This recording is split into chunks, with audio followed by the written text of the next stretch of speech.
ಪ್ರಭು ನ್ಯೂಸ್ಗೆ ಸ್ವಾಗತ. ಡಾಕ್ಟರ್ ಶ್ರೀ ನಾನಾ ಸಾಹೇಬ್ ಧರ್ಮಾಧಿಕಾರಿ ಪ್ರತಿಷ್ಠಾನ ಇವರ ವತಿಯಿಂದ ಹಲಗಾ ಬೆಳಗಾವಿ ಕರ್ನಾಟಕ ಇಲ್ಲಿ ಮಹಾ ಸ್ವಚ್ಛತಾ ಅಭಿಯಾನ ರವಿವಾರ ದಿನಾಂಕ 16 ಮಾರ್ಚ್ 2025 ಯಶಸ್ವಿಯಾಗಿ ನಡೆಯಿತು. ಡಾಕ್ಟರ್ ಶ್ರೀ ನಾನಾ ಸಾಹೇಬ್ ಧರ್ಮಾಧಿಕಾರಿ ಪ್ರತಿಷ್ಠಾನ ರೇವದಂಡ ತಾಲೂಕು ಅಲಿಬಾಗ್ ಜಿಲ್ಲೆ ರಾಯಗಢ ಇವರ ವತಿಯಿಂದ ಸನ್ಮಾನ್ಯ ಶ್ರೀ ಪದ್ಮಶ್ರೀ ಡಾಕ್ಟರ್ ಶ್ರೀ ಅಪ್ಪ ಸಾಹೇಬ್ ಧರ್ಮಾಧಿಕಾರಿ ರಾಯಗಢ ಭೂಷಣ ಡಾಕ್ಟರ್ ಶ್ರೀ ಸಚಿನ್ ದಾದಾ ಧರ್ಮಾಧಿಕಾರಿ ಇವರ ಮಾರ್ಗದರ್ಶನದಲ್ಲಿ ಹಲಗಾ ಬೆಳಗಾವಿ ಇಲ್ಲಿ ಮಹಾ ಸ್ವಚ್ಛತಾ ಅಭಿಯಾನ ಹಮ್ಮಿಕೊಳ್ಳಲಾಗಿತ್ತು. ಇದರಲ್ಲಿ ಸಂಪೂರ್ಣ ಹಲಗಾ ಗ್ರಾಮದ ಪರಿಸರ, ಸಂಪೂರ್ಣ ರಸ್ತೆಗಳು, ಬಸ್ ನಿಲ್ದಾಣ ಹೀಗೆ ಅನೇಕ ಸ್ಥಳಗಳಲ್ಲಿ ಯಶಸ್ವಿಯಾಗಿ ಸ್ವಚ್ಛತೆ ಮಾಡಲಾಯಿತು. ಈ ಮಹಾ ಸ್ವಚ್ಛತಾ ಅಭಿಯಾನದಲ್ಲಿ 450 ಸ್ತ್ರೀ ಸದಸ್ಯರು ನಿಪ್ಪಾಣಿ, ಕನಗಲ, ಸಂಕೇಶ್ವರ್, ಚಂದಗಢ, ನೇಸ್ರಿ, ಮಜ್ರೆ ಕಾರ್ವೆ, ಯಶವಂತ ನಗರ್, ಹಿಂಡಲ್ಗಾ, ಬೆಳಗಾವಿ ಹೀಗೆ ಅನೇಕ ಸ್ಥಳಗಳಿಂದ ಸ್ತ್ರೀ ಸದಸ್ಯರು ಆಗಮಿಸಿದ್ದರು. ಈ ಸ್ವಚ್ಛತಾ ಅಭಿಯಾನ ಮುಂಜಾನೆ 8 ರಿಂದ 12 ಗಂಟೆವರೆಗೆ ನಡೆಯಿತು. ಅನೇಕ ಗಣ್ಯಮಾನ್ಯರು ಪಾಲ್ಗೊಂಡಿದ್ದರು.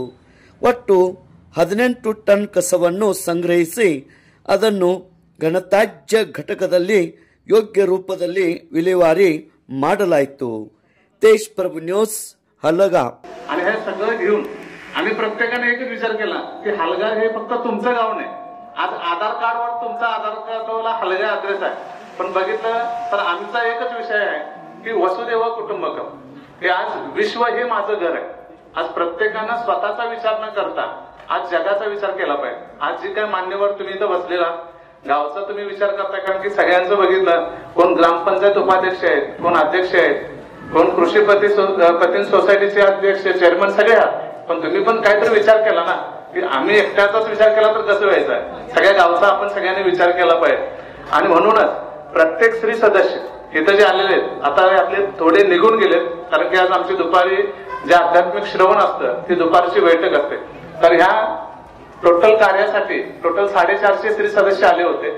आणि पूर्ण हलगा गावामध्ये जेवढा काही मुख्य रस्ता होता त्या पूर्ण रस्त्यामध्ये जेवढे रस्ते, त्यामध्ये गटारे, त्यानंतर जे काही स्मशानभूमीच्या साईडचा एरिया तो सगळा स्वच्छ करून, फक्त साधारण तेच म्हणलो की ट्रॅक्टर कमी पडले आम्हाला, नाहीतर आम्ही सगळ्यात तुम्हाला पूर्ण कचरा डम्पिंग करून दिला असता. अजून आमचे स्त्री सदस्य काम करत आहेत. सांगायचा एवढाच उद्देश आहे की आज डॉक्टर श्री नानासाहेब धर्माधिकारी प्रतिष्ठानच्या माध्यमातून गेली 82 वर्ष झालं हे कार्य चालू आहे.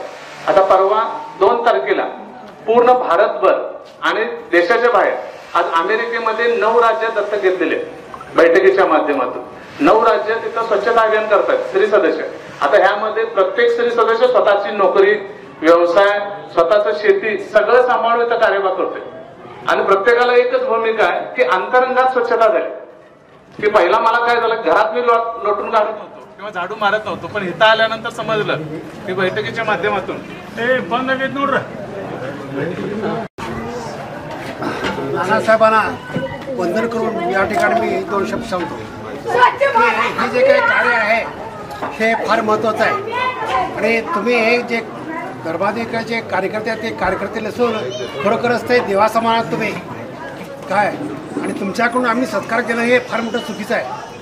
आम्ही त्यांना सांगितलं काय तर घरात कोणी स्वतःहून खेळ कचरा काढत नाही.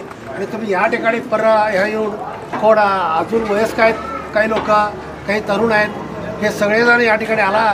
हे तुम्ही देवासमानात सगळे आम्ही सगळ्यांनी तुम्हाला देव मानलं पाहिजे काय, त्या योग्यतेचे माणसं आहात तुम्ही काय. तर अशा प्रकारे महात्मा गांधीजींनी काय काय साफ केलं हे तुम्हाला माहितीच आहे. तर ते जे थोर व्यक्ती आहे त्या लेवलचे तुम्ही सगळे आहात काय. म्हणून तुम्हाला या ठिकाणी देवाचं रूप द्यायला काय हरकत नाही काय. तर हे कार्य फार मोठं आहे काय. आम्ही घरामध्ये स्वच्छता करताना नाक दाबतो किंवा घाण होते असे म्हणतात, तर तुम्ही त्या प्रकारचं कुठलंही काही हे केलं नाही. आणि हे अशा प्रकारचं हे महान कार्य तुम्ही केलं आहे काय.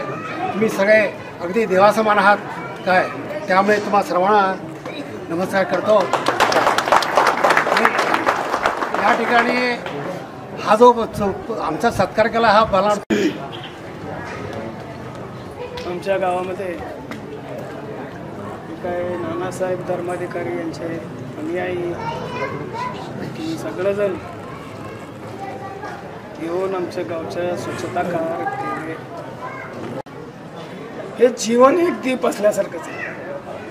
हे जीवनच एक दीप असल्यासारखं असतं. मी आपण काय असते जळाले चालू आहे म्हटल्यानंतर काय दिसत नाही मला, त्याच्यामधलं तेल जळत असते, ದೀಪ नहीं जलते. ಹಿರಿಯರ ವತಿಯಿಂದ ತುಂಬ ಹೃದಯದ ಧನ್ಯವಾದಗಳು ಹಾಗೂ ಸ್ವಾಗತ. ಇಲ್ಲಿ ವೇದಿಕೆ ಮೇಲೆ ಮಾತಾಡುವಂತ ವಿಷಯ ಏನು ಬಿಟ್ಟಿಲ್ಲ.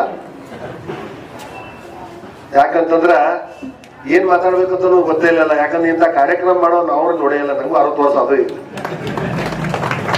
ನಾ ಒಂದ್ಸಲ ಇಂಥ ಕಾರ್ಯಕ್ರಮ ನೋಡೇ ಇಲ್ಲ. ಬೆಳಗಿನ 7 ಗಂಟೆಯಿಂದ ಇವ್ರ ನಮ್ಮಲ್ಲಿ ಅದನ್ನ ಇವ್ರು ಮಾಡೋ ತೋಡ್ಕ್ಯಾರ ನಂಗೆ ತೆಂಗ ಬಿಟ್ಟಾರ ನನ್ನ ಮನೆಗೆ ಬಂದ್ಬಿಟ್ಟಿದಾನ. ಈ ಕೆಲಸ ನಮ್ಮದಲ್ಲ, ನೀವು ಮಾಡಕ್ಕೂ ಆಗೋದಿಲ್ಲ ಅಂತ ಹೇಳ್ತಾರೆ. ಅವ್ರು ಏನ್ ಯೋಜನೆ ಮಾಡ್ಬೇಕು ಅನುಕೂಲ ಮಾಡ್ಬೇಕು ಅಷ್ಟು ಮಾಡಿದನು ನನ್ನ ಮನೆಗೆ ಬಂದ್ಬಿಟ್ಟಿದಾನ. ಈ ಕೆಲಸ